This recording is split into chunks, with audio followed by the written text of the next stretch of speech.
Jake Onderline at first base, hitting 8th, and then Griffin Webb in the 9 hole for the Grays.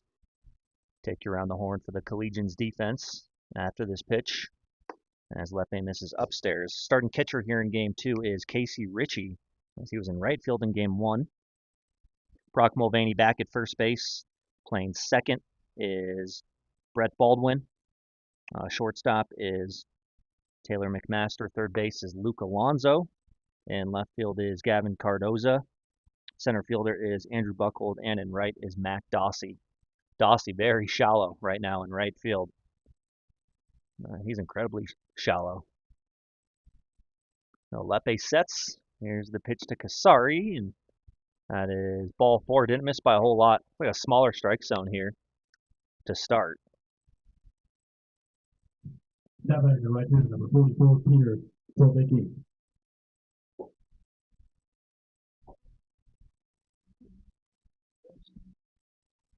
So first and second here for the right fielder. It is Peter Torbicki. 3-run home run in Game 1. It was a timely home run. 6-4, and then Torbicki went yard to make it 9-4. Final score 10-7 in Game 1 in favor of the Greeley Grays. Good win for the Grays. And a close, exciting ball game. Called strike on Torbicki. Lepe hitting the outside edge. And Croson on first. He had a bloop single, or on second, and then right after him, Caleb Casari just walked. A left-on-left matchup here with Torbicki, and he comes up empty there. A couple strikes on him.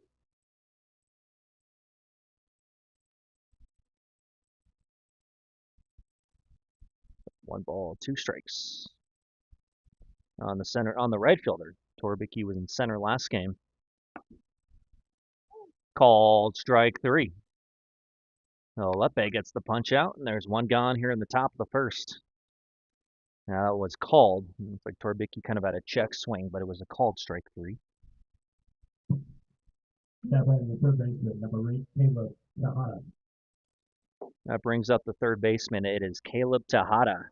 He got the save in Game 1. Came on to throw the 7th inning. A double play ball ended it. Got the pink bat. He had a pink glove in the field. And, I mean, that is a hot pink bat for Tejada. At a University High School.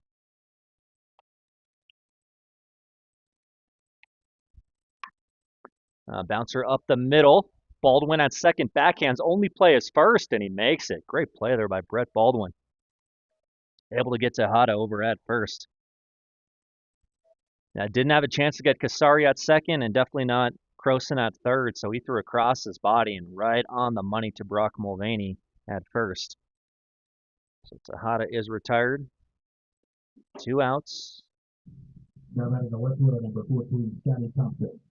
And 2 in scoring position for Scotty Thompson. Getting the start in both games is Thompson. Yeah, that is a good baseball name. Talking with Nathan up here in the booth. Scotty Thompson. Rolls off the tongue. And Scotty Thompson off the glove of Mulvaney at first. 2 runs are going to score. Both Croson and Casari come around. And unfortunate. It's a game of inches. And that one just skimmed off the end of the glove of Brock Mulvaney at first. Grays out to a 2-0 advantage here in the top of the first. We'll score. Yeah, score that as a single there for Scotty Thompson. A tough play for Mulvaney. I mean, far from routine. We got 2 outs. We'll change that. 2 outs for Mike Mignona, the DH for the Grays. Also plays, seen him in right field quite a bit this summer. Didn't play in Game 1. That big open stance. And Mignona fans at the first offering from Lepe. Strike 1.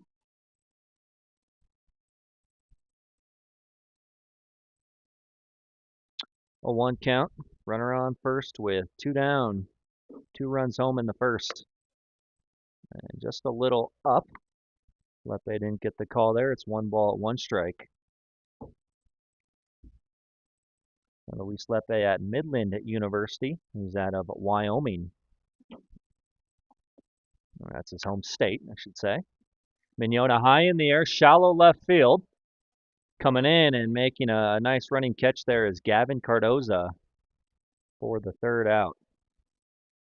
But Thompson drives in Croson and Casari with the ball hit off Mulvaney's glove. And we'll head to the bottom of the 1st. Collegians trail 2-0.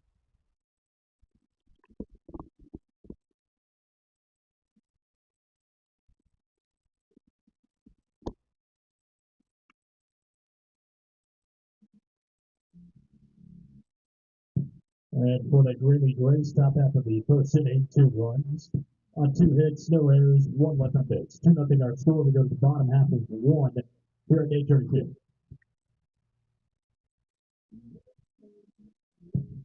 Diamond Club Baseball would like to thank the following banner sponsors featured on the outfield wall: FCS Construction, A&N Homes, and Puro Clean. Thank you for your support of Diamond Club Baseball. As a reminder, concession stands are open here this afternoon. And also another reminder, we have some t-shirts, some Diamond Club Collegians t-shirts. Have some extra ones of those. If you'd like to donate, feel free to do so. It's not required, but Diamond Club Collegians apparel at the concession stand. Thank you.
Leading off for the Collegians, second baseman number 1, Brett Baldwin.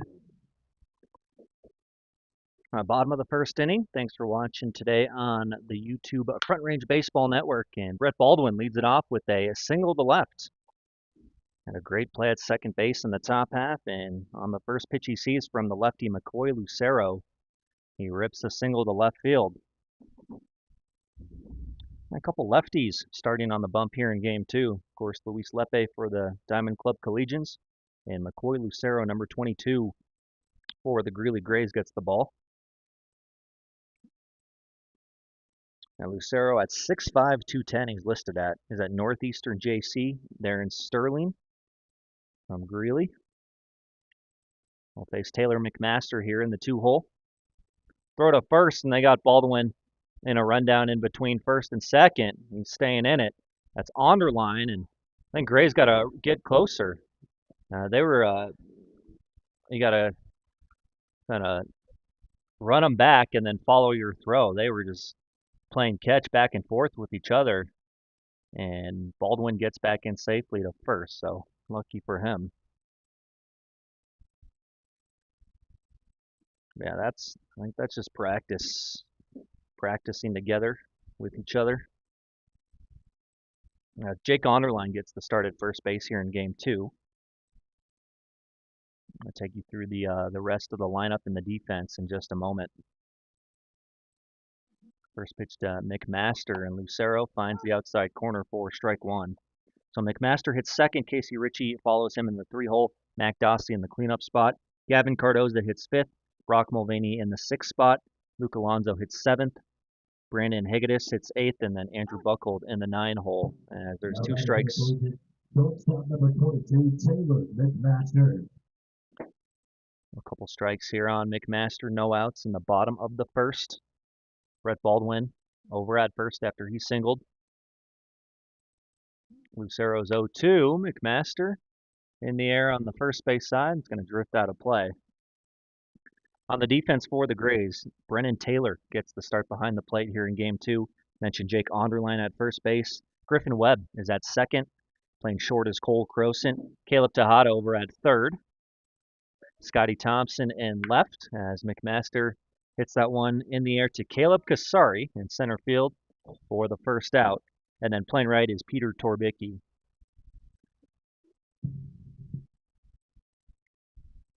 Now batting, the catcher, number 18, Casey Ritchie. So McMaster flies out. There's one away, and Casey Ritchie will dig in. And behind the plate here in Game 2. Ritchie played at right field in Game 1. He went 2 for 4, a couple singles at the plate, and pick throw to first. Baldwin back in with the dive. Lucero's got a good move. I saw him start on Tuesday night against the Western Nebraska Pioneers in a doubleheader there at University High School. And Lucero was able to get a couple guys leaning too far off first. They got a good move. Strike one there on Ritchie.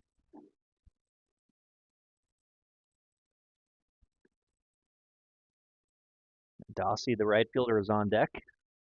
So those two just flip-flop positions in Game 1 and Game 2. Center or right field and catcher.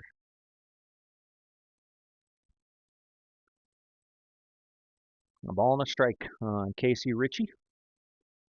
Brett Baldwin takes his lead off first. Onderline holding him. Lucero kicks and fires, and that's a foul ball by Casey Ritchie.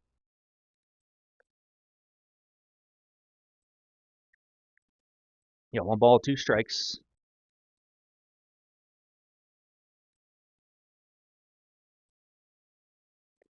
Gray scored 2 in the top half. Scotty Thompson RBI single, driving in Croson and Kasari.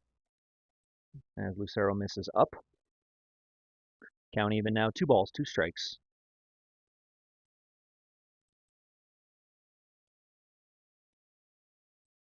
Lefty comes set. Here's the payoff pitch. And it's too high. Good take by Ritchie. Leave it up, as the coaches would say.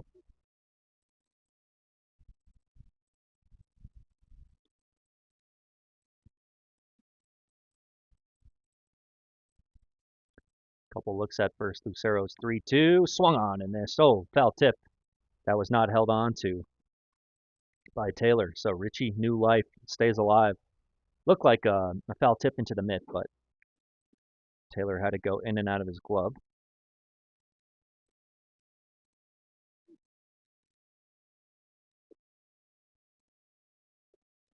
Lucero kicks and fires, and Ritchie to right field. Torbicki moves over towards the line and will make the catch 10, 15 feet from the foul line. 2 outs in the bottom of the first. After Baldwin's single, 2 flyouts. 1 to center, 1 to right.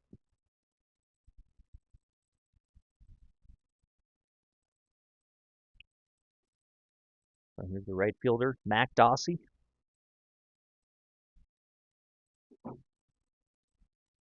Mac at the University of Northern Colorado, the Bears. Up and away for a ball. Lucero not close with that first pitch. And Tim Galindo, the head coach for the Greeley Grays. Brad Mulvaney, the head coach for the Diamond Club Collegians. Both of them coaching third base in addition to their manager duties.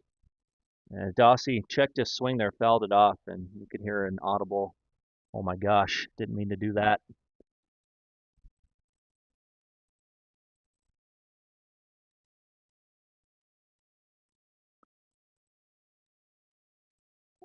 "1-1 from Lucero, up and away. 2-1 count.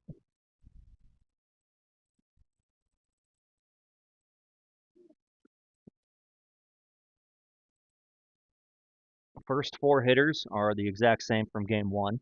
Baldwin, McMaster, Ritchie, and Dossie. Dossie skies that in the air. It's going to get out of play.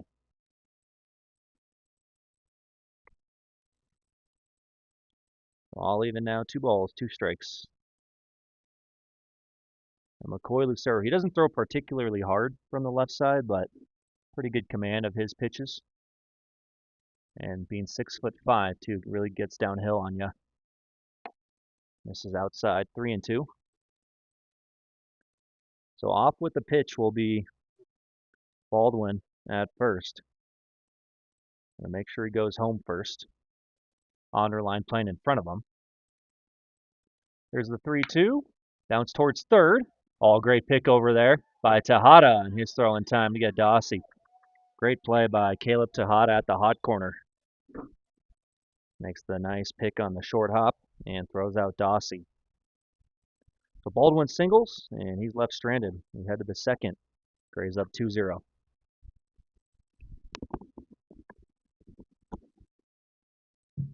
And for down to the home half of the third inning, no runs, 1 hit, no errors, 1 left on base. 2-0 got a score, Greeley Grays after 1 inning of play.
Now batting the catcher, number 9, Brennan Taylor.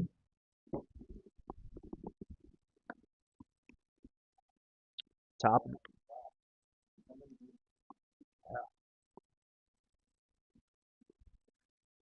of the second, 2-0. Grays lead the Diamond Club Collegians.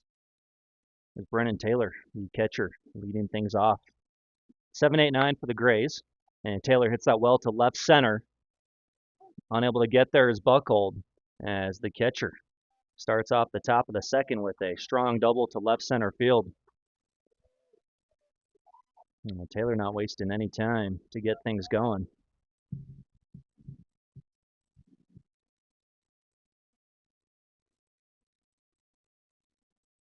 Now batting the first baseman, number 19, Jake Onderlin.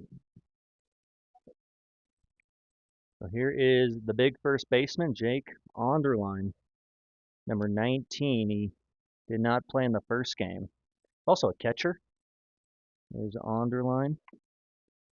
Bounces that one foul. Strike 1. That Colorado Northwestern CC from University High School. 6'2", 220. Big kid.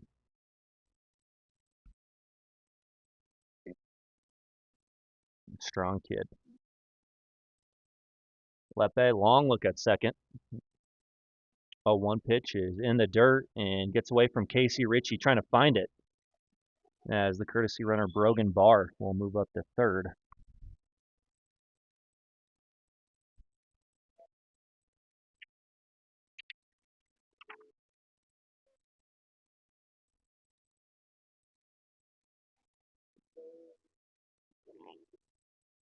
We got Barr on third with no outs.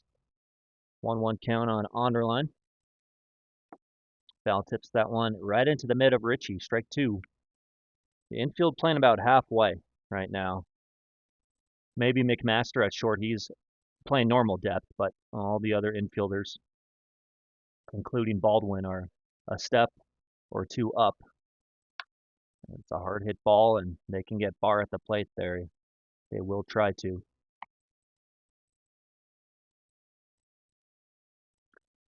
One ball, two strikes.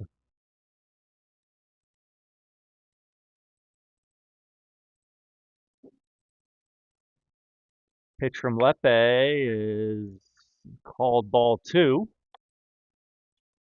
And he taps his head like he wanted a challenge on that. And the home plate umpire is not going to like that. Say, don't do that. Don't show me up like that, even though he missed that pitch. It's 2-2.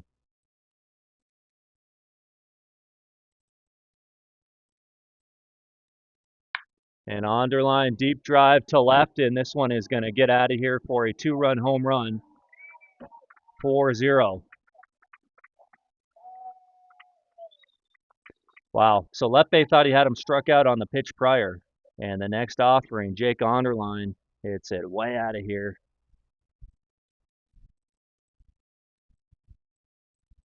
So 4-zip, just mentioned he is a strong kid, and sure enough, showing off his strength right there. I got up and got out in a hurry.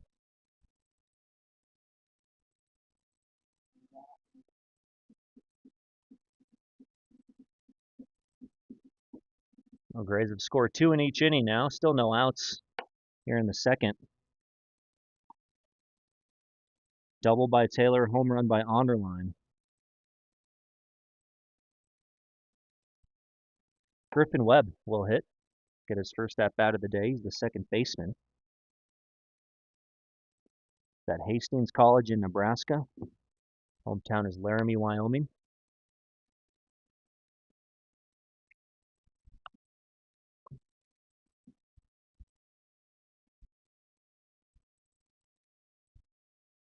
Lepe from the windup. That one got away from him.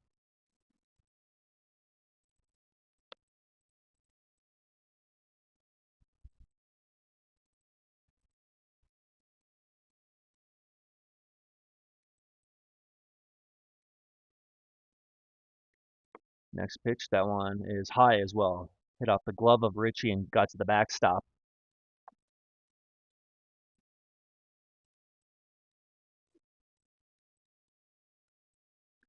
Count is full here on the second baseman, Webb. And he takes upstairs for ball four.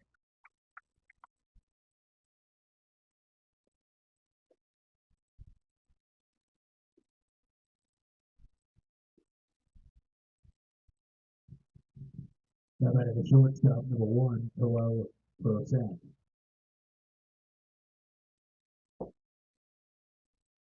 Back to the top of the order, Croson hits single to lead off the game. Single to right field. And he'll take strike one from Lepe. Croson, the shortstop. Good middle infielder. That one towards short could be double play. McMaster fields, flips to Baldwin. Bare hand, throw to first in time for the 6-4-3 double play. Great turn up the middle by McMaster and Baldwin. A quick flip from McMaster. Baldwin bare hands it and then throws to first. Number 4, Caleb Kassari.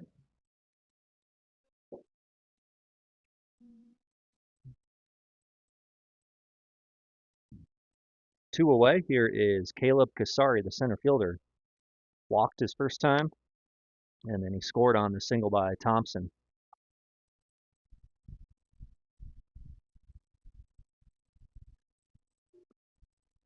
Lepe working quickly. Lefty's pitch is just outside.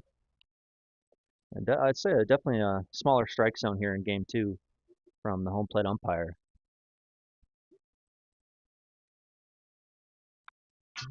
Fouled back by Kassari. 2-1.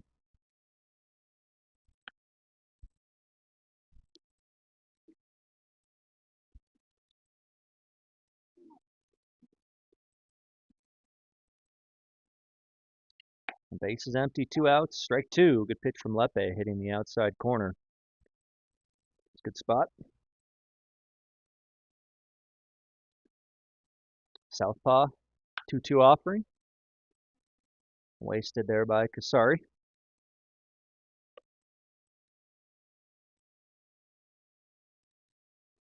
Seen our fair share of lefties today in the doubleheader. Colin Neibauer started game 1 for the Collegians, a lefty. And then both starting pitchers in game 2 are left-handed.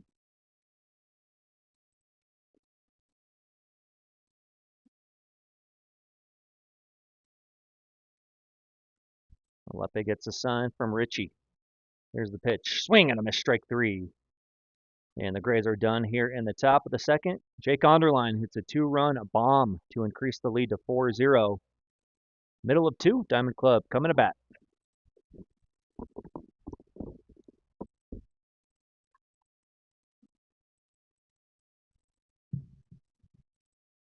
And for Greeley in the top half of the second inning, 2 runs on 2 hits, no errors, nobody left on base.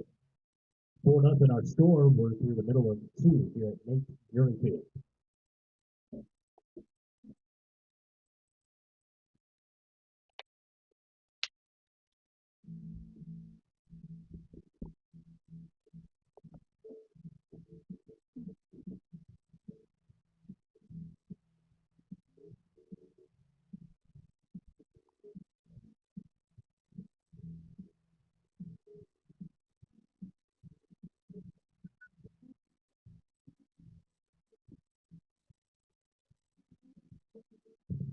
And fans, please turn your attention to the outfield wing as Diamond Club Baseball expresses their gratitude to the following banner sponsor: Site-Wise American Liberty Mortgage, Smile by Design. Thank you for your support of Diamond Club Baseball. Fans are reminded concession stands are open. We do have T-shirts available. Donations are recommended but not required for those. Thank you.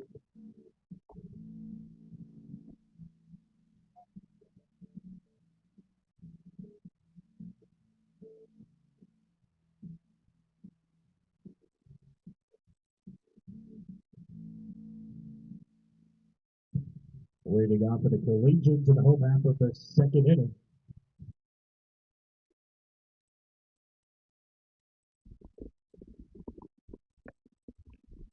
Left fielder number 31, Gavin Cardoza.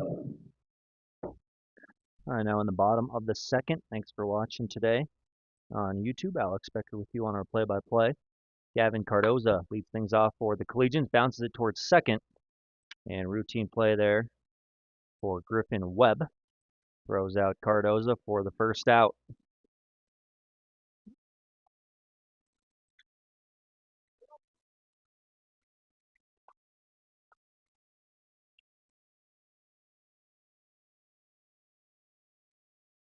Brock Mulvaney, first baseman. First baseman number 10, Brock Mulvaney.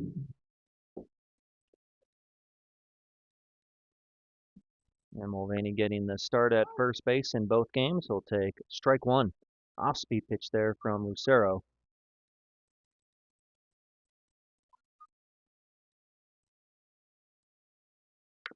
And the pitch is fouled off Mulvaney in the box. And Lucero quickly ahead of him. No balls, 2 strikes.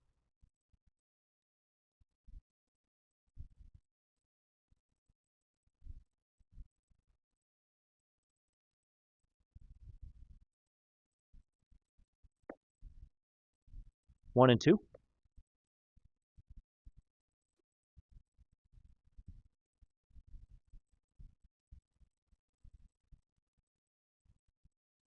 And the pitch is lined into center field. A 1-out single there for Brock Mulvaney. Good hitting there with 2 strikes. Second hit of the game for Diamond Club. For the Collegians, third baseman number 8, Luke Alonso. Good to see from Brock. And he's on first with 1 away. Luke Alonso will step into the batter's box. Alonso playing third base here in game 2. He was the DH in game 1. And he'll take a strike there from Lucero.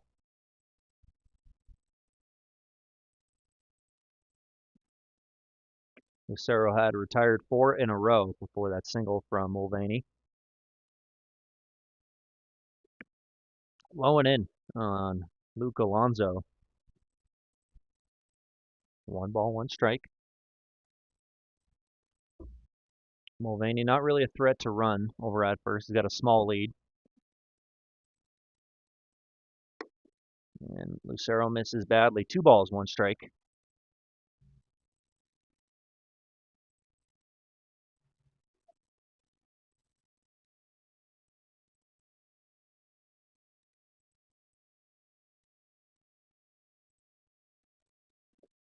The lefty kicks and fires. He'll miss inside, a little bit low as well. So 3 balls and a strike on Alonso. Now they're looking 1 pitch, 1 spot. Something he can hit very far like Jake Onderline did in the top half. Ball 4. Alonso draws the walk. Runners on first and second with 1 away. It's Lucero's first walk issued of the ball game.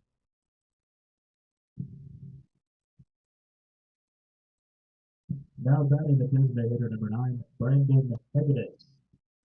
Here is Brandon Hegedus, the DH, number 9. He's out of Dickinson State University.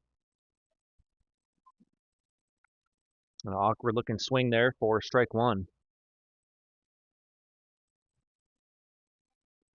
Hegedus in the 8th spot, so Andrew Buckhold, the 9 hole, is on deck. Mulvaney on second, he singled, and then walking was Alonso. Lucero gets the call for strike 2. Also seen Hegedus pitch this summer. Right-handed pitcher as well.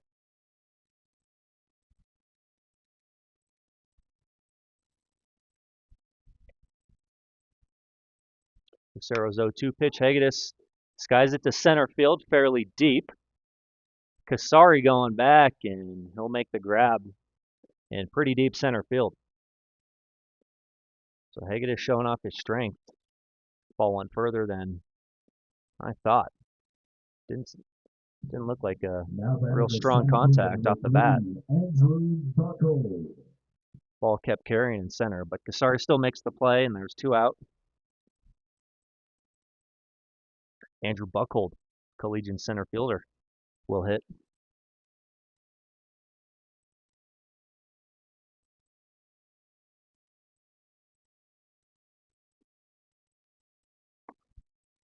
Called strike 1 on Buckhold.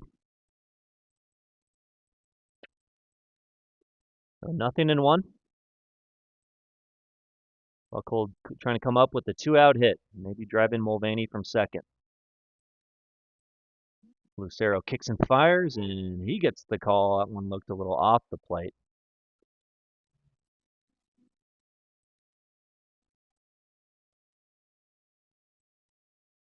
Two strikes on the center fielder, Buckhold.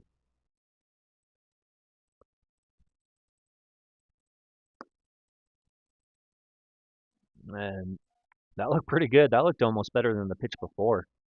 And makeup call of sorts. 1 ball, 2 strikes.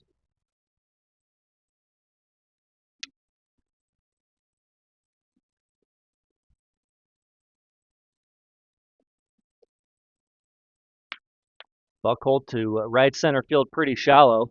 Moving over is Torbicki, and nice and smooth. The right fielder puts it away for the 3rd out.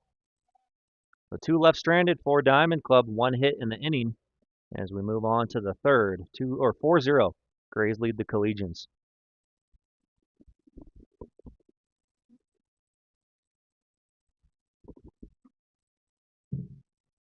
And for Diamond Club in the home half of the 2nd, no runs, 1 hit, no errors, 2 left on base. 4-0 our score after 2.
Winning out for the Greeley Grays, right fielder number 44, Peter Torvicki.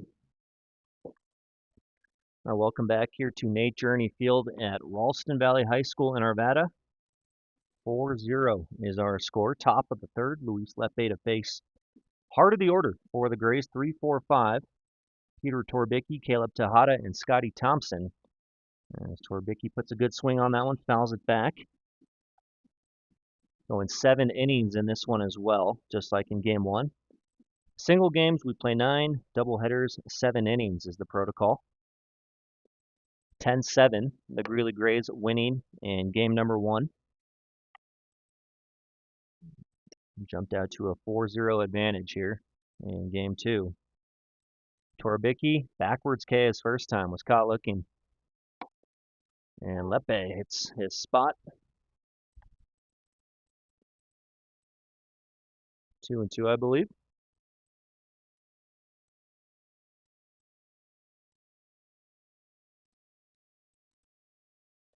Lepe's 2-2, cutting a miss. Strike 3 on Torbicki. There's one out. And Luis Lepe has his 3rd strikeout.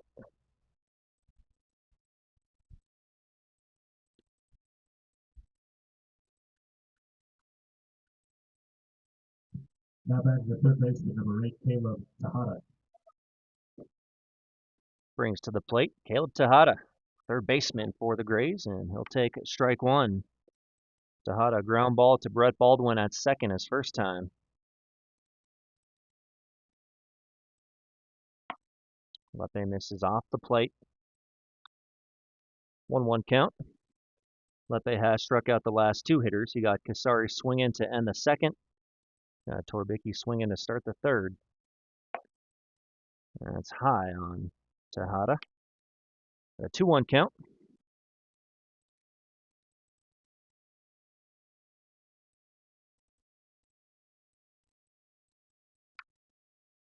Tejada in the air towards first, and Brock Mulvaney makes the easy play. And there's 2 outs for the Collegians. Not going to get a much easier play in the field than that one right there.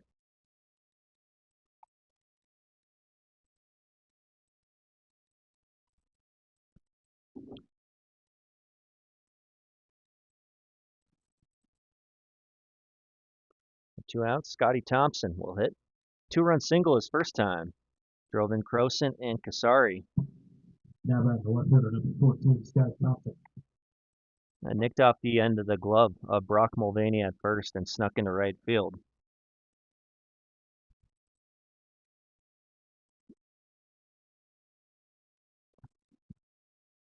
Lepe starts his delivery. 0-1 is called a ball, and Lepe definitely wanted that one called a strike.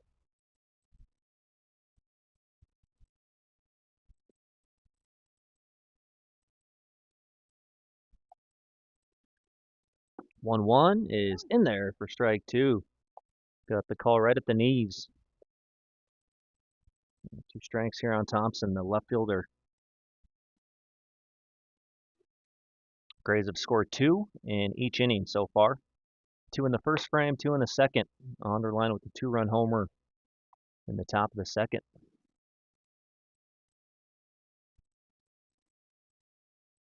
The sun peeking out from behind the clouds. A warm Saturday.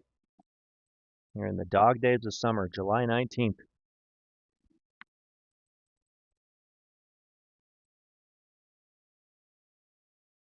Baseball of the 4 major sports, only one in action right now or in season. Called strike 3 on Thompson. Lepe gets 2 strikeouts in the inning. Got 4 in the game. Great inning for Luis. Middle of 3 here at Nate Journey Field. Diamond Club coming to bat as they trail 4-0.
Leading off for Diamond Club, the second baseman, number 1, Brett Baldwin.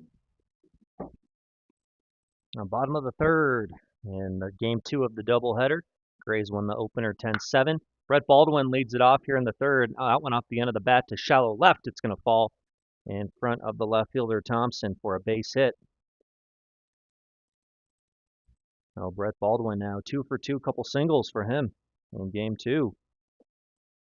And Baldwin had 2 hits in the first game as well, went 2 for 4. So combined 4 for 6 today. Getting it done out of the leadoff spot.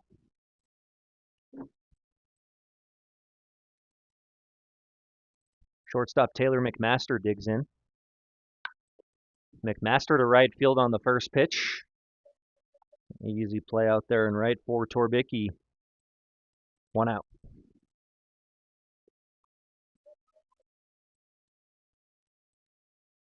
Couple flyouts today for McMaster.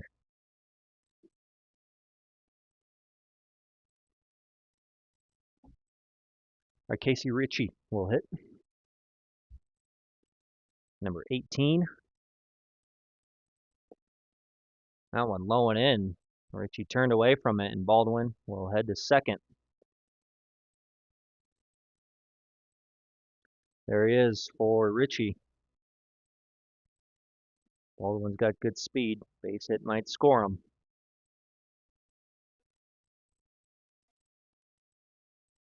A lot of injuries right now for Diamond Club. A lot of the regulars not in the lineup today. Guys that we've seen all season. As curveball comes back and hits the outside edge for a strike. Started off the plate and then finished, caught enough of the strike zone. Yeah, guys like Kai Douglas, Cale Corden, Blake Young, Tanner Gertz, not available today.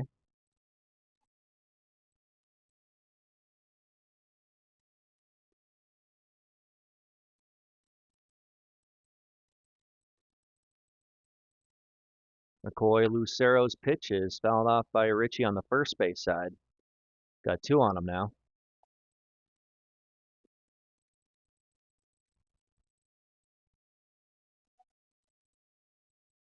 And these two teams played on Wednesday morning at 11 a.m. and that was a victory for Diamond Club as they got the 10-run mercy rule on the Grays. Called strike 3. There's the second out. And first strikeout of the ballgame for McCoy Lucero.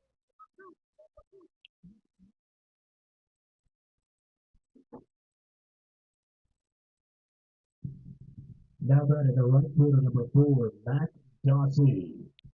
So here's Dossie. Gave a friendly tap to the umpire's shin guards and then did the same to the catcher, Brennan Taylor. See that in the major leagues a lot. We'll tap. There's Baldwin taking off for third and kind of skips away from Taylor. Baldwin got a great jump from second. I don't think Taylor's throwing him out at third anyway. Yeah, even if he doesn't fumble it.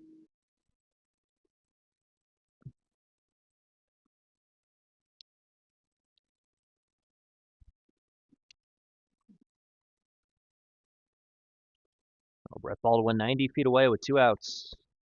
Mac Dossie a ground ball to Caleb Tejada at third, his first at bat. Pitch from Lucero is fouled off by Dossie into the dugout of the Greeley Grays. Onderline hustling over there.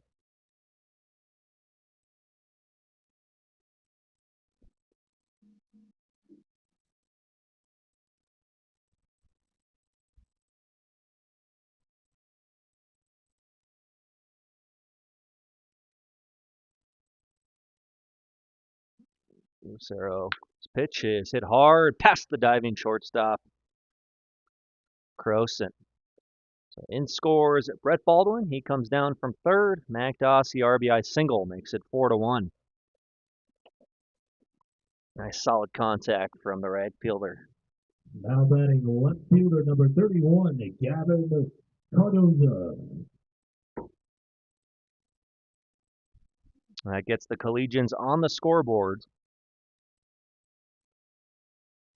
Gavin Cardoza left fielder. He had a ground ball to second, his first at bat, right to Griffin Webb. Cardozo got the shin guard on the front leg, hands out on the batting stance. Pitch from Lucero is a called strike one.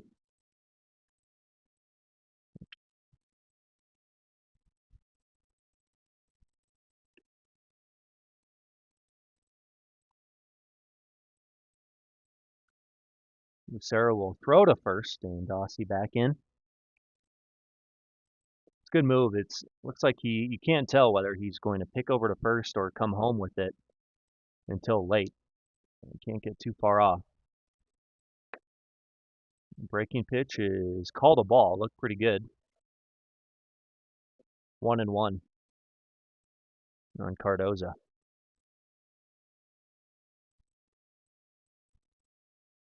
Lucero misses high and tight on Gavin.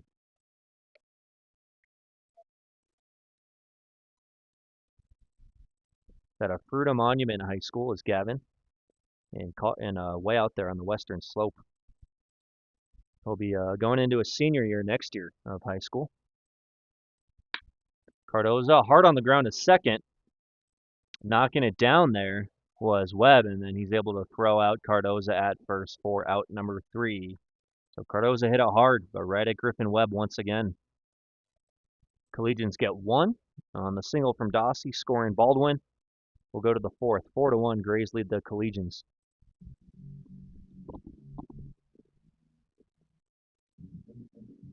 For the Collegians at home after the third inning, 1 run on 2 hits, no errors, 1 left off base. 4-1 our score after 3 innings of play.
Waiting out for the Greeley Braves, putting it in number 25, Mike Mignona.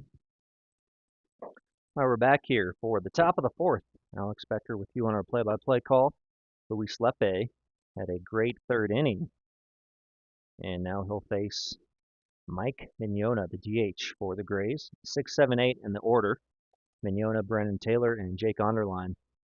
Swing and a miss for a strike.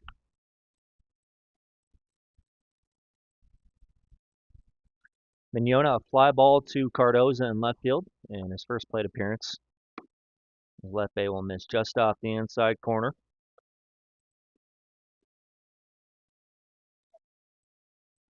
2-1 is our count. A beautiful backdrop here at Ralston Valley. The mountains in the background. We're up on a hill a little bit. The train tracks behind us. The soccer field to the left. 3-1. Good swing by Mignona. Fouls it back. It's a full count.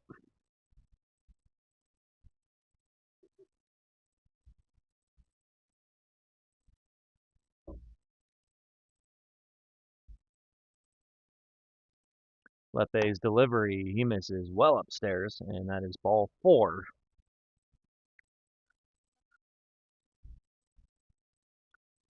Third walk issued by Lepe.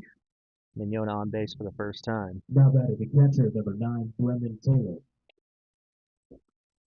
Here's Brennan Taylor. Hit a nice double into left center his first time. He scored on the home run by Onderline, or he was courtesy ran for by Brogan Barr, and then his run came around to score. Taylor goes off after the first offering, fouls it away. Well, grounder, that one fell just past the Diamond Club dugout on the third base side.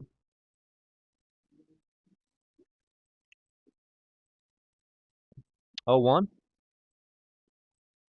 Tiny lead over at first for Mignona, and strike 2.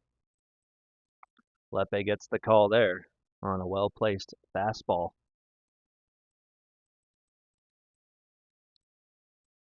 Nothing in 2. And Lepe definitely not the biggest guy out there, but he's got a lot of pitchability. Really knows what he's doing as he gets strike 3 on Brennan Taylor. Well, 5 strikeouts for Lepe through 4 1/3, or 3 1/3.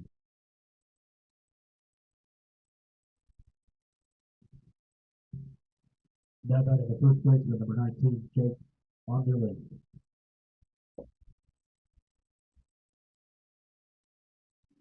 1 out.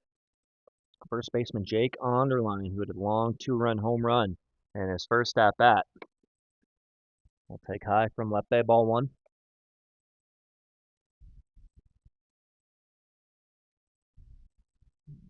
That was a deep drive to left field.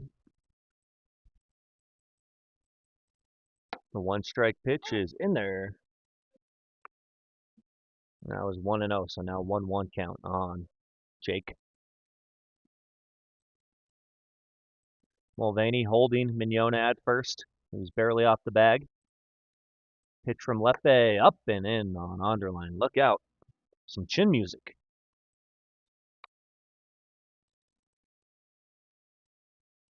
2-1 count. Middle infielders Baldwin and McMaster shaded more up the middle, so you got a big hole on between first and second and between short and third. Cut on and miss strike 2.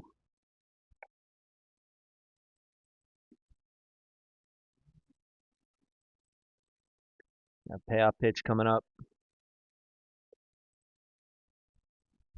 Lepe agrees with his catcher, Casey Ritchie. 2-2 in the air to right field. And catch is going to be made there by Mac Dossie. 2 away here in the top of the 4th. Onderline harmlessly flies out. Now batting the second baseman, number 30, Griffin Webb. Brings up Griffin Webb. Base on balls for him in his first at bat. Made the final out of the bottom of the 3rd at second base.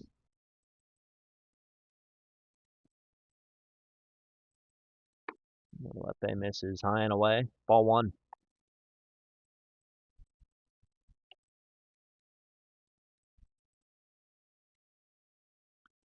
Laramie, Wyoming, the hometown for Griffin. At Hastings in Nebraska. Lepe missed by a lot there. So 2-0. Casey Ritchie is going to call time. Go out and chat with his battery mate, the pitcher.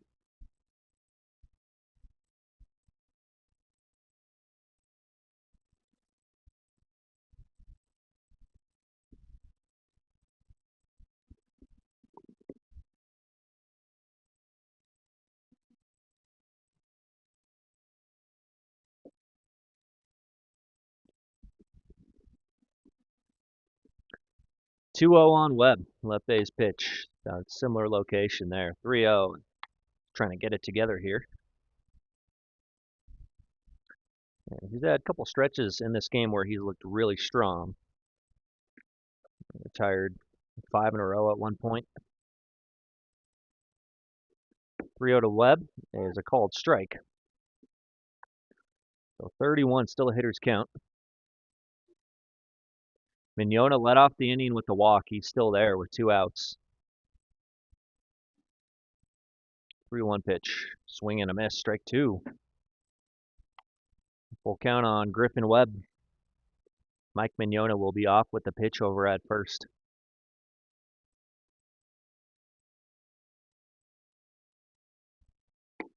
Swing and a miss, strike 3, and Lepe gets another strikeout. He's racking up his Ks today. 6 strikeouts for Lepe. Nothing doing for the Grays in the top of the 4th. We head to the bottom half, 4-1. Grays lead the Collegians. No runs, no hits, no errors, nobody left on base. We're the middle 4-1 our score. Grays on top of the Diamond Club Collegians. Thanks for joining us here this evening.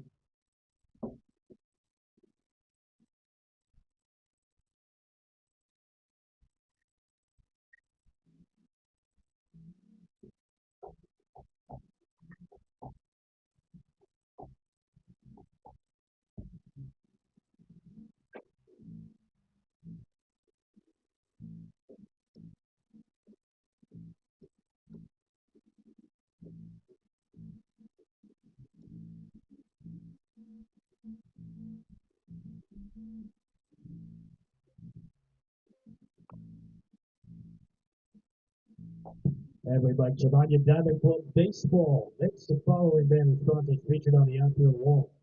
Abel's Dental Specialist, Arvada West Auto Repair. Thank you for your support of Diamond Club Baseball.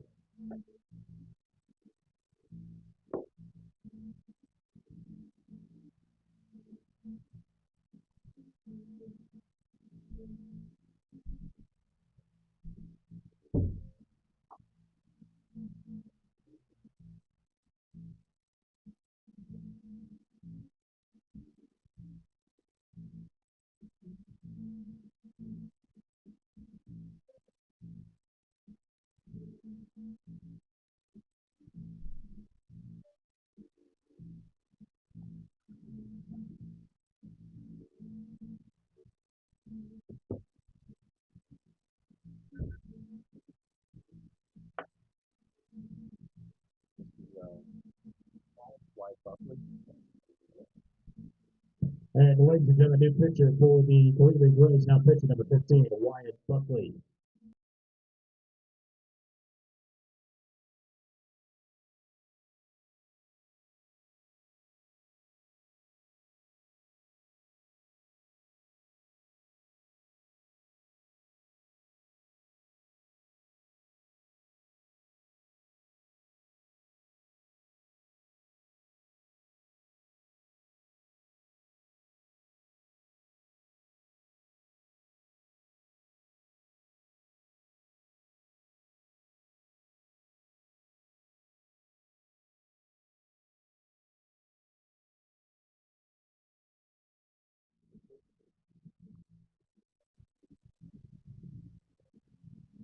Leading off for the Diamond Club Collegians, first baseman number 10, Brock Mulvaney.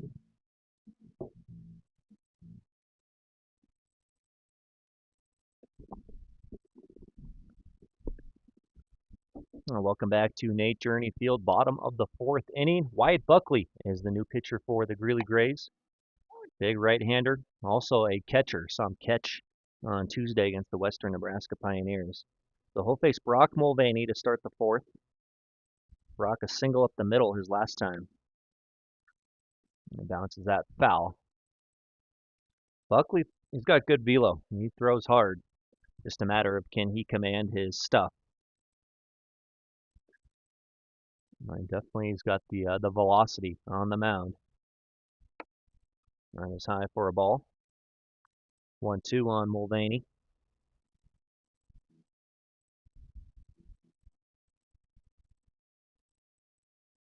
And Buckley at Garden City Community College in Kansas. Out of Sterling, Colorado.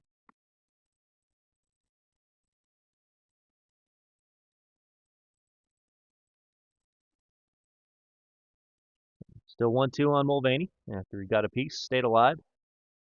There's the righty's pitch. It's outside. And 10-7 our score in game 1 of the doubleheader. Greeley Grays getting the victory there. Good pitching performance from Dan Hodak. Bounce towards first. Onderline will field, race to the bag, and beat Mulvaney there for the first out.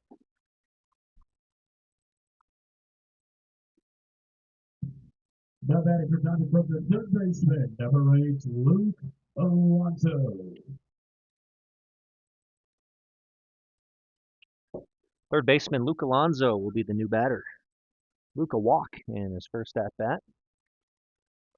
In game 1 of the doubleheader, he went 2 for 4, a couple singles. A little slide piece there from Buckley, missed high with it. 1-0 count.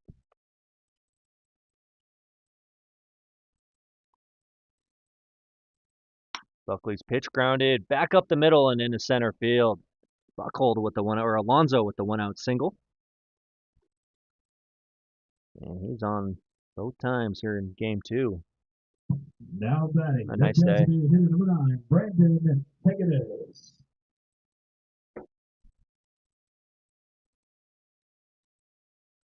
So 3 for 5 with the walk on the day for Alonso. Nice day at the plate. Brings up the DH Brandon Hegedus, who gave it a ride his first time, a deep fly ball to center field that was caught in front of the warning track by Caleb Kasari. So Hegedus bounces that first one foul. 1 strike. As Buckley sets a 1 pitch, is hit high in the air, playable at second for Griffin Webb, camped under it, and Webb makes the catch. 2 outs as Hegedus pops up.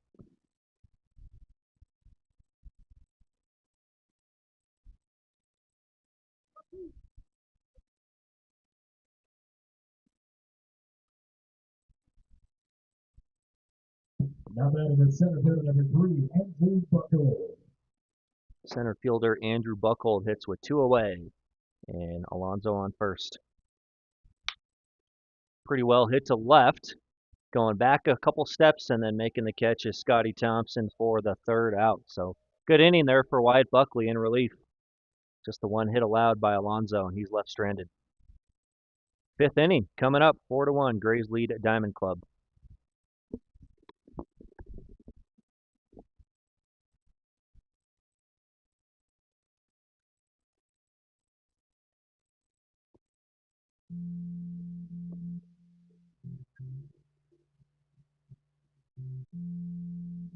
The Diamond Club home half of the 4th, no runs, 1 hit, no errors, 1 run on base. 4-1 our score.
Leading up the Grays, shortstop number 1, Noel Corset. Rolling along here at Nate Cherney Field, top of the 5th, Luis Lepe will face Cole Croson, and he pops up the first pitch to shallow center. Calling for it is Taylor McMaster. He calls off Baldwin and says, "Hey, that's mine. I'll take it. I have pop fly priority." And he makes the catch for the first out. Now batting the center fielder number 4, Caleb Kasari. A 1 pitch, 1 out for Luis Lepe.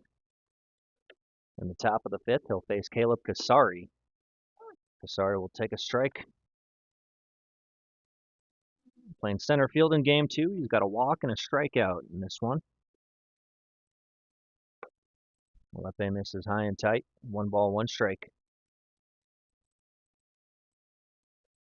Lepe has the strikeouts going today, 6 of them.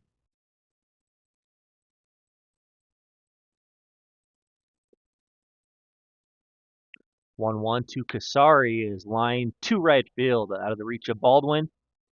And Kasari's got his first hit of the game, second time he's reached base.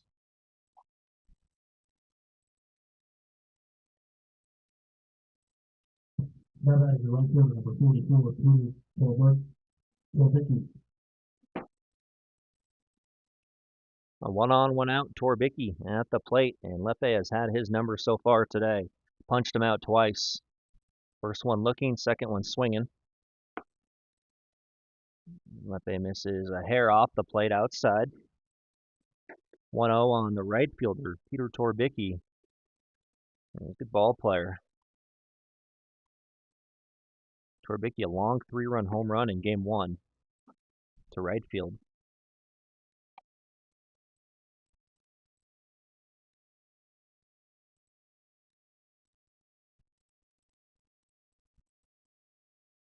Wearing number 44 this summer. He wore number 28 in the spring for Bray College.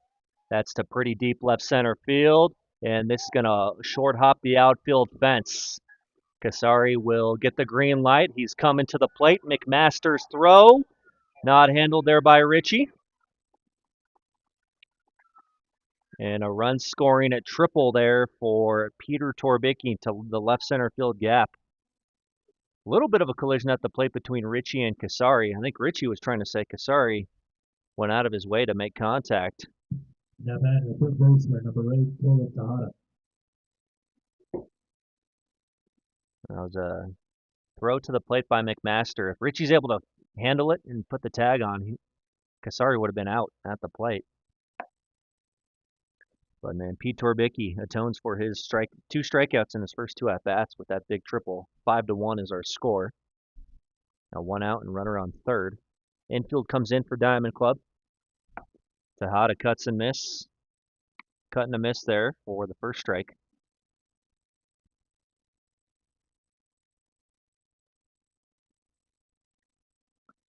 Diamond Club trying to keep it a 5-1 game. Cut the run at the plate.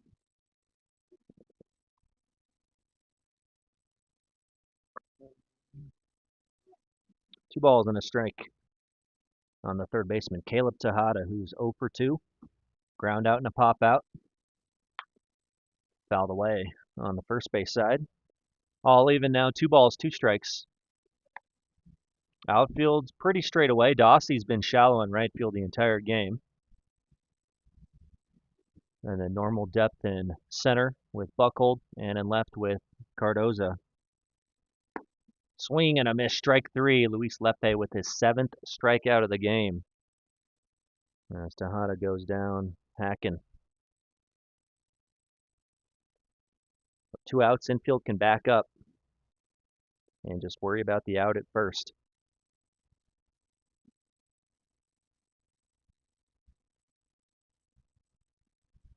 Left-handed batter, Scotty Thompson. Swings and misses at the first offering from Lepe. Lepe got him looking his last time. And Thompson with the 2-run single in the first. That got the Grays on the board. Made it 2-0.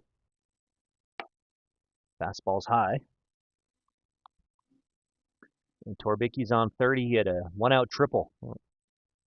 Short hop the left center field fence and drove in Caleb Kasari from first base. There's a strike on Thompson. Lepe up in the count. 1 ball, 2 strikes. Scotty Thompson. He can run, can Thompson. Fastball's high there from Lepe. It's 2-2. Thompson at a University High School.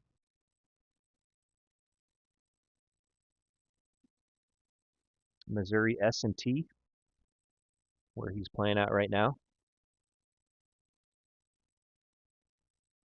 Swing and a miss, strike 3. Lepe, a 2nd strikeout of the inning, and he's got 8 in the game. As you got Tejada and Thompson both swinging to end the fifth. Grays get one, and they lead 5-1. We'll head to the bottom half of the fifth inning.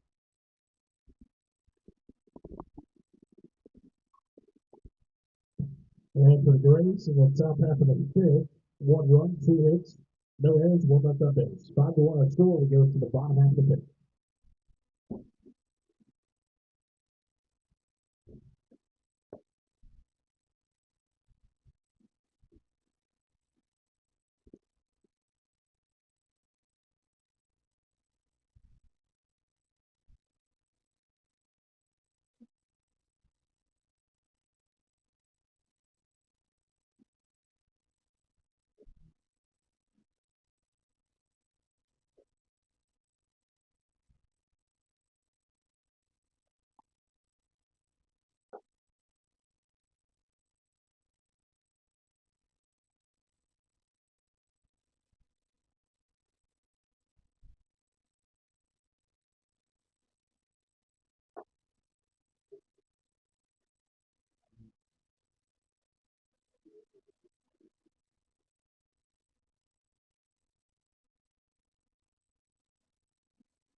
And welcome back to Nate Journey Field, bottom of 5 here. Diamond Club trailing 5-1.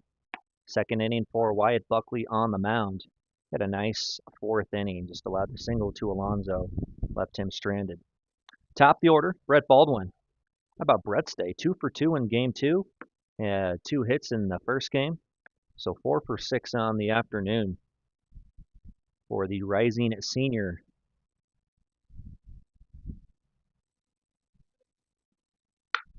Baldwin to left, and he's got himself yet another hit, and that's going to split the outfielders. If Baldwin, he'll shut it down at second. Those arms pumping.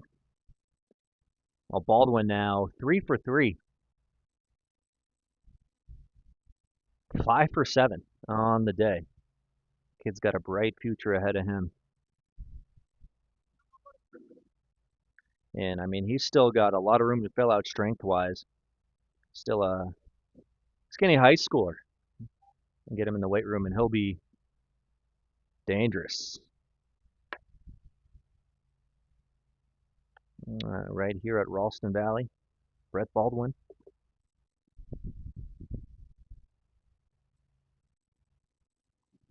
All right, it's Taylor McMaster now. He's due for one. And a fly ball to center, fly ball to right.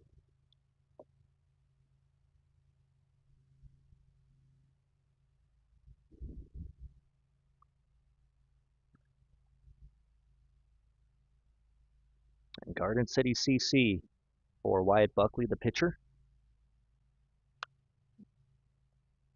It's recruited Colorado pretty heavily for a number of years, long time. Remember when I was in high school, a lot of kids going to Garden City and Dodge City, Colby Community College, smaller schools in Kansas.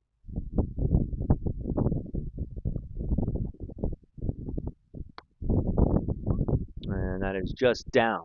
I think maybe if it's better, a little better received from Brennan Taylor, Buckley has a chance to get that call to strike. But it wasn't presented well to the umpire, so ball 2.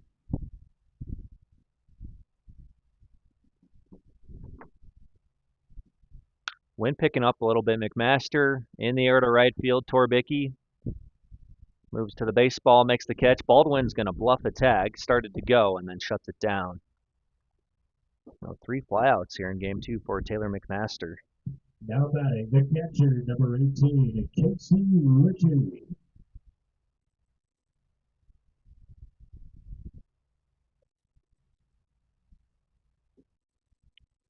Torbicki and Wright has caught 4 fly balls this game. Brings up Casey Ritchie, 1 on, 1 out. Yeah, wind definitely picking up here in the last couple minutes. Getting a strong breeze. Ritchie bounces it, right side, it's going to get through. Baldwin rounds third, he's heading for the plate. Torbicki's throw is cut off by Onderline. RBI single for Casey Ritchie makes it 5-2. Bounce that one through the right side. Now, wind really picking up. Thankfully for Ritchie, hit that one on the ground. Didn't have to worry about the wind. And that's Casey Ritchie's first hit of the game. 1 for 3. Brett Baldwin has scored both runs for Diamond Club. Mac Dossie in the box. And Mac Dossie will take a strike. Well located fastball from Buckley on the outside part of the plate.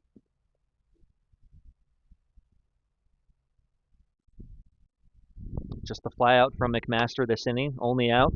Fastball's high from Buckley. 1 ball, 1 strike. Had a nice afternoon weather-wise up until this wind has come through. We were here 2 Saturdays ago when Diamond Club and the Miracles played a doubleheader, and that was a crazy weather day. It was raining off and on pretty much the entire afternoon. The sun was out and it was raining. It was crazy.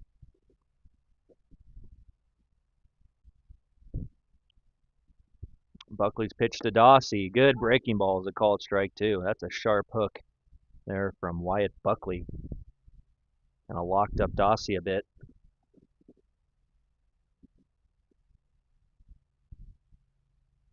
Payoff pitch on the way. Righty kicks and fires, and Dossie fouls that one off himself. We'll do it again. 2 balls, 2 strikes.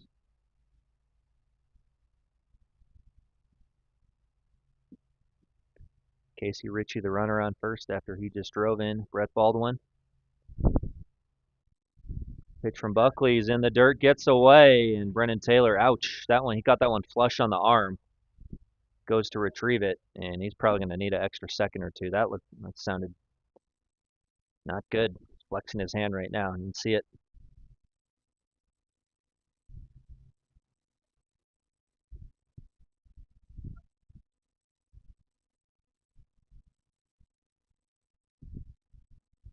Ritchie in scoring position. It's a full count on Dossie. I'll ask for time.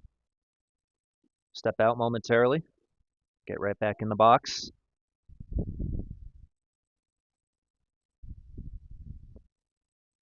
Buckley wants to punch out Dossie here. We'll see what happens on the 3-2. Dossie back up the middle. It's going to be gloved at short. And pretty good play there at shortstop for Cole Crosent. 2 gone in the 5th. Staying at second was Ritchie.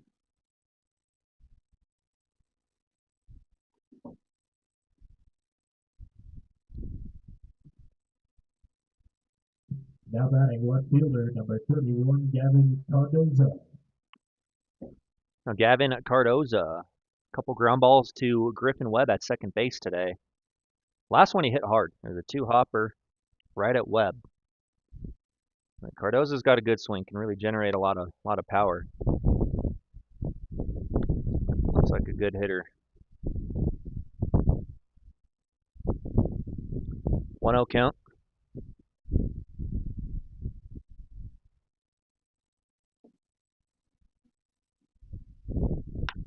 And Cardoza gets jammed, hits it to the left side, backhanded, and no play for Cole Crosent. Cardoza has himself an infield single. Casey Ritchie moves to third. Now batting the first baseman, number 10, Brock Mulvaney. The runners on first and third, 2 outs. Brock Mulvaney at the dish. Mulvaney 1 for 2 in the ball game. Single to center and a ground out to first.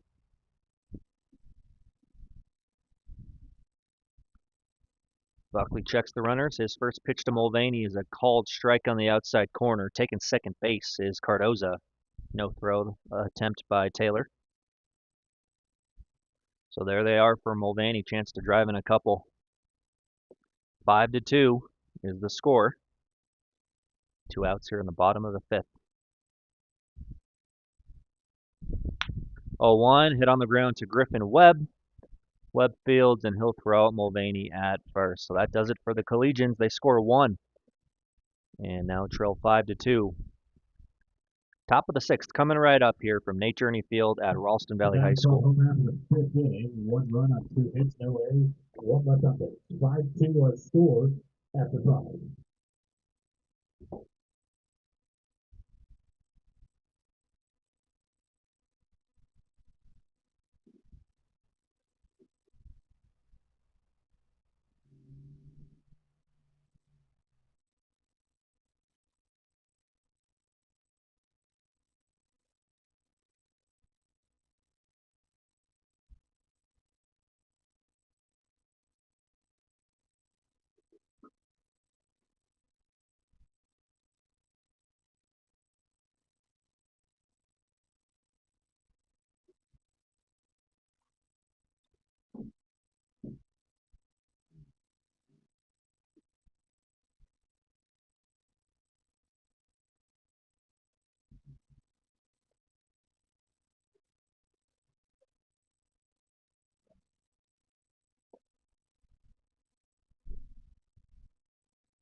Leading up for the Grays, there's the hitter number 25, Mike Mignogna. On top of the sixth action here at Ralston Valley. 5-2. Grays on top of the Diamond Club Collegians. Luis Lepe back out there with those 8 strikeouts. And he'll face Mike Mignogna to start the sixth. And Mignogna kind of fights it off. Check swing. Swing. Mignogna today a fly ball to left and then a walk. 0 for 1. And 7 innings here in game 2, just like game 1. Mignogna skies it to center. Buckhold is there. Oh, being called off at the very last minute by Mac Dossie. Steals that one from the center fielder. Buckhold saying, "What are you doing?" At least he made the catch. He made the grab, and that's what counts, right? 1 away.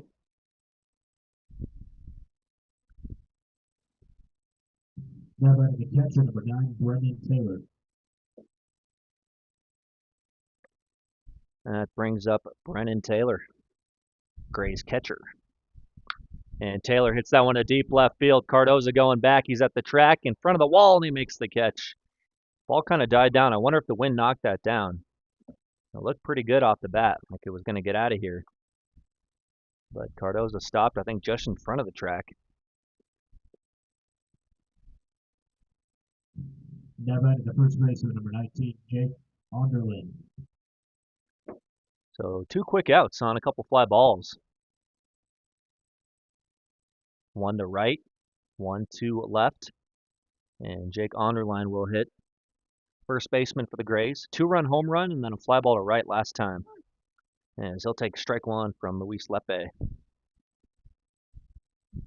Lepe's looked good today. I mean, he's had a couple bad luck things happen to him. The home run that Onderline hit earlier in the game, it was on a 2-2 count, and the pitch before looked like it was right in there. Called a ball, and then of course, baseball for you. Next pitch is out of the park.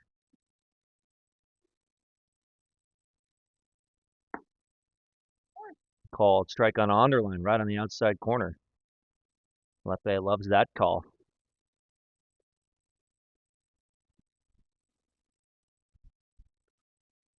Up ahead, 1-2. 8 strikeouts for Lepe, and thought he had his ninth. Started to walk back to the dugout, and it's called ball 2.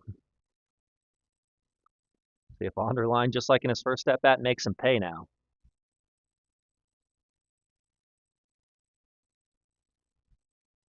2-2 pitch, hit on the ground towards McMaster at short. Taylor fields, and his throw is a good one. 1-2-3, top of the 6th for Luis Lepe and the Diamond Club Collegians. So we'll head to the bottom half of the 6th. 5-2 our score. Grays lead the Collegians. No hits, no errors, nobody left on base. Score remains 5-2. Grays on top. We're through the middle of the 6th.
Moving on for the Collegians, third baseman number 8, Luke Alonso.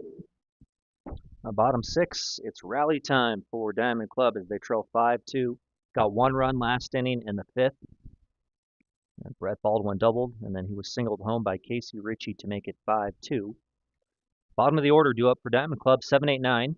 Luke Alonso, Brandon Hegedus, and Andrew Buckhold to face Wyatt Buckley, who was in his 3rd inning on the mound, allowed just the 1 run.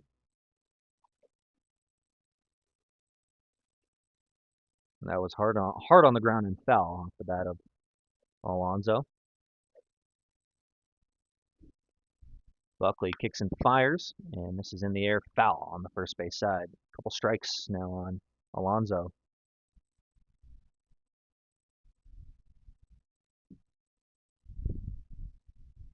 Luke at Arvada West High School, rising senior. Will take Lowen away.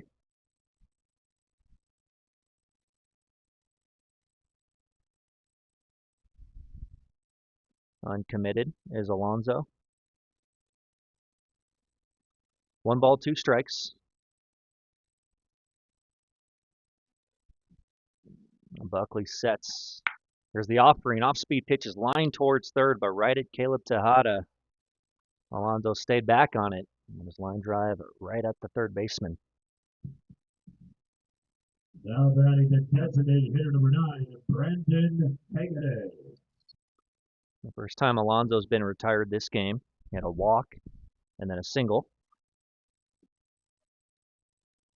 Brings up Brandon Hegedus. And Hegedus to left. That's his first hit. 1 for 3 with that single. Down the hole on the left side. Got a base runner for the Collegians here in the bottom of the 6th. Job there by Brandon jumping on that first pitch. Now batting the center fielder, number 3, Andrew Buckle.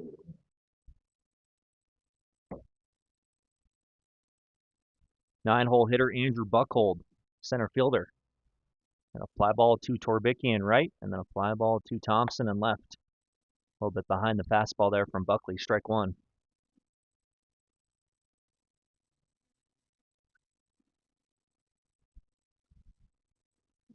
And just 2 pitchers used in the game for the Grays. McCoy Lucero, the lefty, got the start through 2 innings, 3 innings, and then Buckley has had the 4th, 5th, and now the 6th.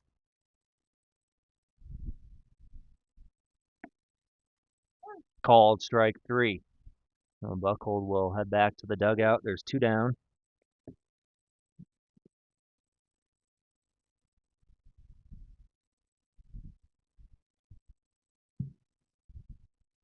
Now batting for Diamond Club is second baseman, number 1, Brett Baldwin. So here is maybe the hottest hitter right now for Diamond Club, Brett Baldwin. 3 for 3 in this game, 5 for 7 on the day. Buckley fires strike 1. Baldwin's got 2 singles and a double here in game 2. Double was to left center field. Buckley narrowly misses the strike zone. Count is 1-1. Just one other game going on today in the Front Range League, and that is up in Fort Collins between the Prospectors and Foxes. That one well inside on Baldwin, almost got him. Got out of the way of it, and moving to second is Brandon Hegedus on the wild pitch. That one well inside. Got away from Buckley. Yeah, Prospectors and Foxes, we'll check in on that in just a moment. 3-0. The Foxes have an early lead over the Prospectors, the 2 Fort Collins rivals. That one just getting going, bottom of the 1st up at City Park. 2-2 as Baldwin fouls that one away on the first base side. Fort Collins Foxes in first place in the Front Range League. And a great season. Great summer. Had them in the 64s, and they've had some battles, and Pioneers as well. Buckley's 2-2 pitch, swing and a miss by Baldwin, and they finally get him out. Buckley strikes out the final 2 hitters of the inning, and the score remains at 5-2. Hegedus is left stranded at second. 7th inning coming up, 5-2. Score remains the same.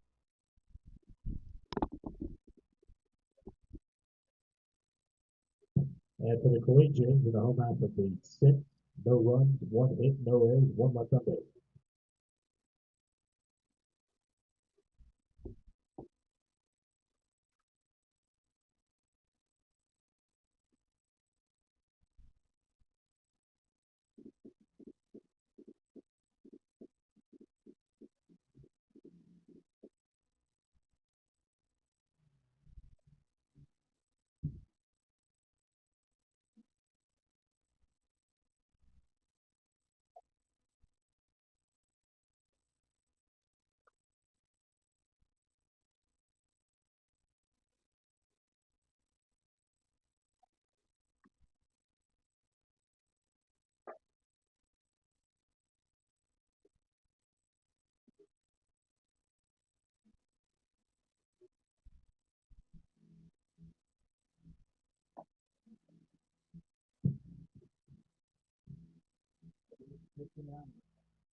Ladies and gentlemen, your attention please. Now pitching for the Diamond Club Collegians, number 9, Brandon Hegedus.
Leading off for the Greeley Grays, second baseman, number 30, Griffin Webb.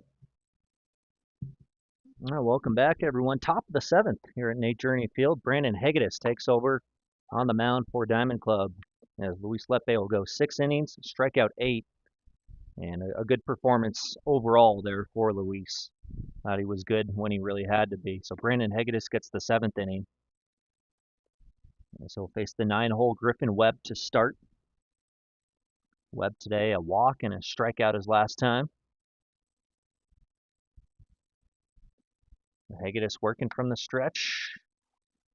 That one fouled off by Webb. A couple strikes on the second baseman.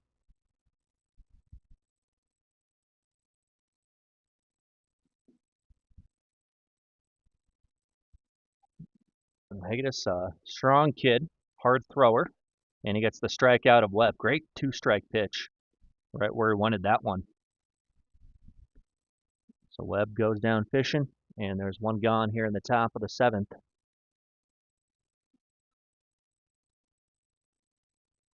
Second time Webb's gone down swinging this game. Now batting shortstop, number 1, Cole Crosette. Our 4th time through the order now for the Greeley Grays. Cole Crosett gets the at-bat. He is 1 for 3. Single, hit into a 6-4 3-double play, and then popped out to McMaster at short his last time. Been a well-pitched game on both sides. So often this summer in the Front Range League, we have these high-scoring slugfests. I mean, like 15, 13, 12 to 9. A lot of those types of games, but this one has been a well-pitched, low-scoring ball game. Not as many walks. Good defense played.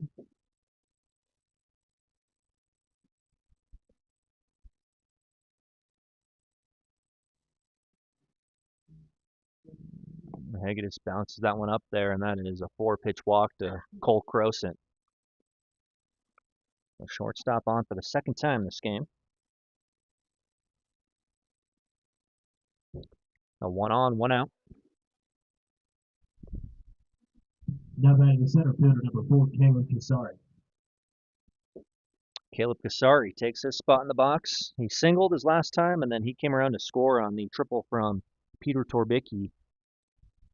Remember, it was going to be a real close play at home, but Casey Ritchie couldn't quite squeeze the relay throw from Taylor McMaster.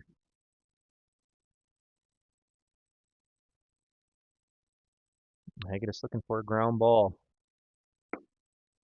And for just below the knees on Casari there. Didn't miss by a whole lot. Middle infield, double play depth.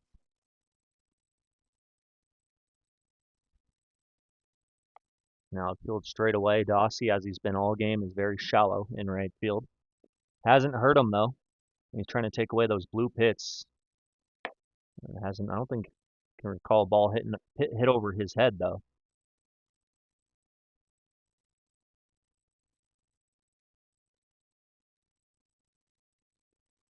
Mulvaney holding on Crosett over at first. Got 1 out in the top of the 7th. And a called strike. Look, Casari was taking the whole way. He stepped out of the box before the pitch even arrived. Definitely taking the 3-0. Wanted to see a strike, and that misses low and away. So Hegedus has back-to-back walks on the mound after getting the strikeout of Webb.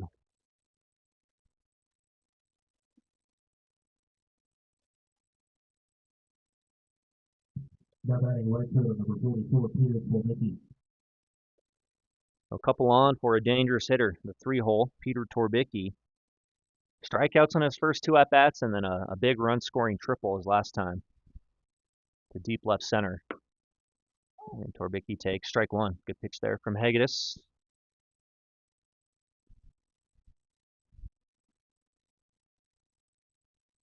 McMaster working the runner at second. Mulvaney playing behind the runner at first. And Hegedus gets the zone for strike 2. Quickly ahead of Torbicki.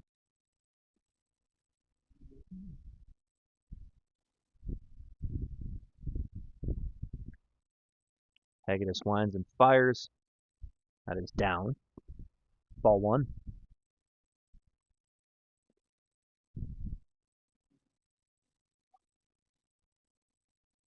Wind from earlier has died down. I mean, a slight breeze now, but not those strong gusts that we had a couple innings back. 2-2.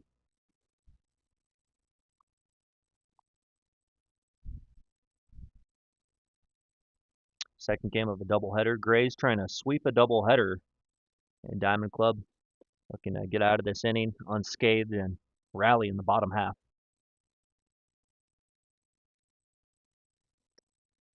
Kind of those dog days of summer, though. The bodies are tired, arms are sore. It's been a long summer full of games as Torbicki will bounce out to Baldwin on a high chopper. Only play was first. Croson and Kasari both move up a bag. Now batting the third baseman, number 8, Caleb Tejada. At 2 outs now, infield plays back. Caleb Tejada will hit. Tejada 0 for 3 this ball game. Lepe got him swinging in his last at bat. Ball 1 from Hegedus. A base hit from Tejada might score 2, and that would really increase the Grays' chances of winning this ball game a lot. If you go up by 5. 2-0. Hegedus 1 out away from getting the Collegians back in the dugout. Got a strikeout in the inning to start, and then 2 walks, and then that ground out from Torbicki. Now 3-0 on Tejada. That one not close. That skipped up there, and Casey Ritchie fortunate to just stop that. That pitch is no fun to block. I'll tell you that right now. A spike fastball. That bounced well in front of the plate. All right, 3-0 from Hegedus. That misses down and away. Ball 4.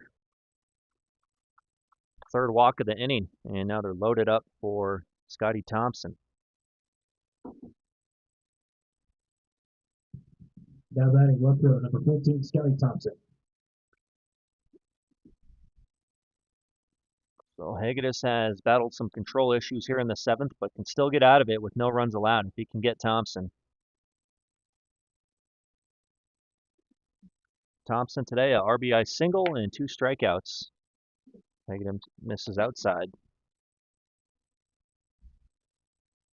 Croson on third, Kasari on second, Tejada on first.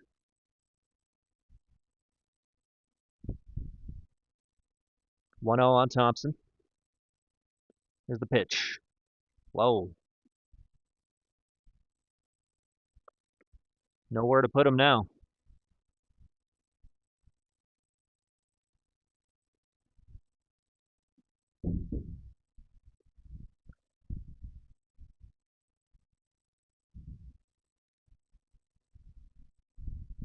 The righty's 2-0 pitch. Swing and a miss from Thompson. Got the fastball by him.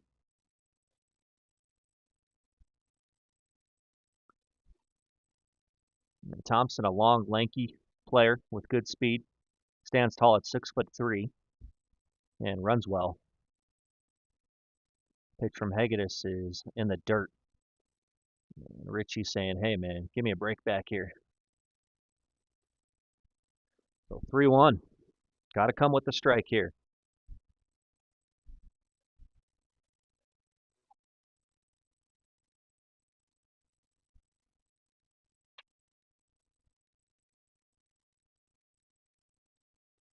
Hegedus winds and fires. That is called strike 2.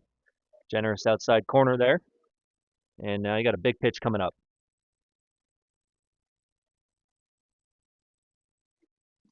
Full count. Base is loaded. Runners will be moving on the pitch. 2 outs are in the top of the 7th. Hegedus winds and fires, and that's called strike 3 on Thompson. So Hegedus battles, gets out of it with no runs allowed. Effectively wild there in the top of the 7th for Brandon Hegedus. All right, bottom of the 7th coming up. Last chance here for the Collegians. And we're to the middle of 7 innings here. Our score still remains 5-2. Rays on top of the Collegians.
Leading off of the Collegian shortstop number 22, Taylor McMaster.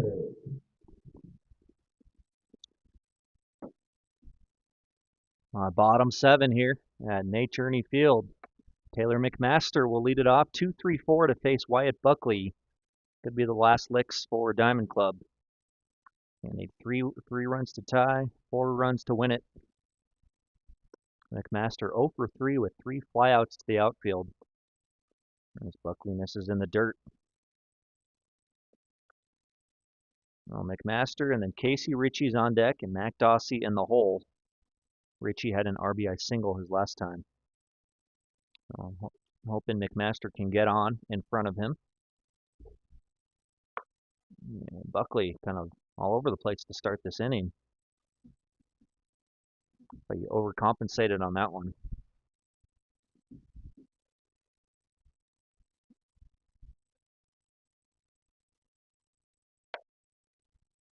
And it's a 4-pitch walk to Taylor McMaster.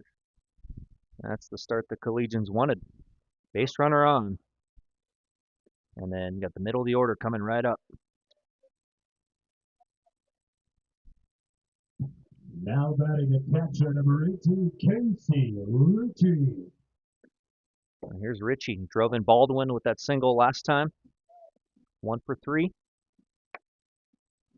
Called strike 1. Buckley finds the zone. 0-1. And excuse me swing there from Ritchie. And it goes foul towards the Greeley Grays dugout. Quickly 2 strikes on the catcher.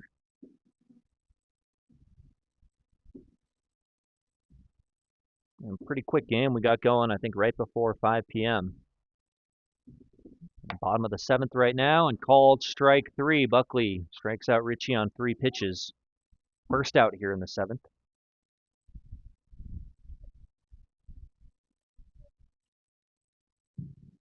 Now batting right fielder, number 4, Mac Dossie. Mac Dossie, the cleanup man, is 1 for 3 in the game.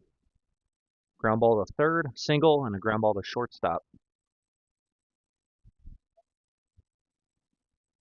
Taylor McMaster, the runner at first with 1 out. Tying run is on deck. 2-0. A little inside there on Dossie, may have been high as well.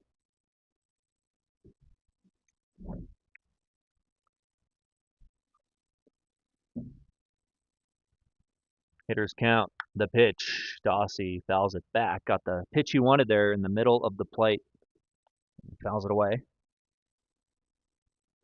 Fox is on top of the Prospectors 5-1 now in the top of the 2nd.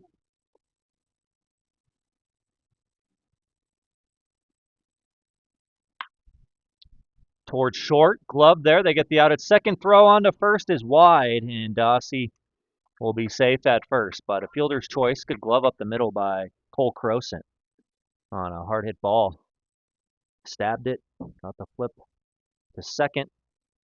But weren't going to get Dossie to complete the double play. So fielder's choice. There's 2 out. And there's Gavin Cardoza. Now batting the left fielder, number 31, Gavin Cardoza. See if Cardoza can keep this inning going. He singled his last time. Low and inside from Buckley. And Mac Dossie, the right fielder, he's at first base. Onderline's going to just play behind him, get some depth. That run doesn't really mean anything over at first.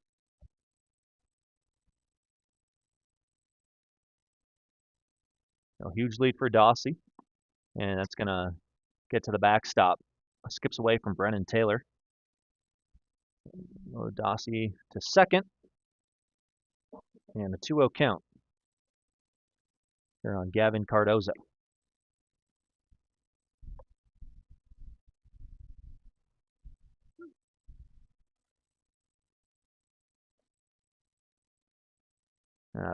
Fruita Monument High School is Cardoza on the western slope out there by Grand Junction. And Cardoza hits that one down the right field line. It's going to go. Oh, it's fair. Look foul. That's going to score Dossie an RBI double. Therefore, Gavin Cardoza makes it 5-3. And that will allow the tying run to come to the plate. Now batting the first baseman, number 10, Brock Mulvaney. RBI double there. Cardoza's got 2 hits in this ball game. Brock Mulvaney, see if he can extend it. Brock is 1 for 3 this game.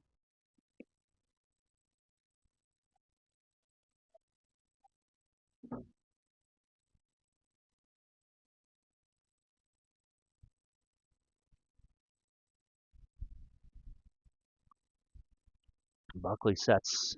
Here's the pitch. It's a called strike.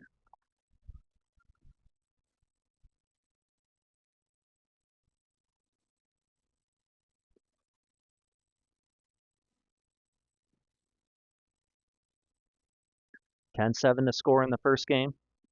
Gray's 1 out away from getting a doubleheader sweep. Buckley's pitch is on the ground towards second. Webb makes the play, but his throw is wild. So the 4th run will score. Cardoza makes it 5-4. Mulvaney in the second on the throwing error by Griffin Webb. Made a great job stopping the ball. But he pirouetted, did a 180, and his throw wide of the bag. No chance for Onderline to stop the baseball. Now batting the third baseman, number 8, Luke Alonso. So Brock Mulvaney, he's the tying run at second base. Luke Alonso, the winning run at the plate. Alonso up the middle, and it's going to be gloved there by Crosent. So Crosent catches the line drive, and that's going to do it. 5-4 is the final score. Greeley Grays sweep the doubleheader. Collegians fought till the final out. They got a couple in the bottom of the 7th. But the tying run left on base. 5-4 your final score here from Nate Journey Field at Ralston Valley High School. Some well-played games today, both of them close. I mean, run differential was only +4 for the Grays in the doubleheader. Teams will shake hands. Here for game 2 of our doubleheader. The final score of this one is the Greeley Grays 5, the Diamond Club Collegians 4. So teams will shake hands. Grays get the win 5-4 in game 2. Thanks for joining us here this afternoon for both games. Hope you enjoyed the games. We ask that you please drive home safely. Thank you for all your support this season here at 2025 here at Nate Journey Field.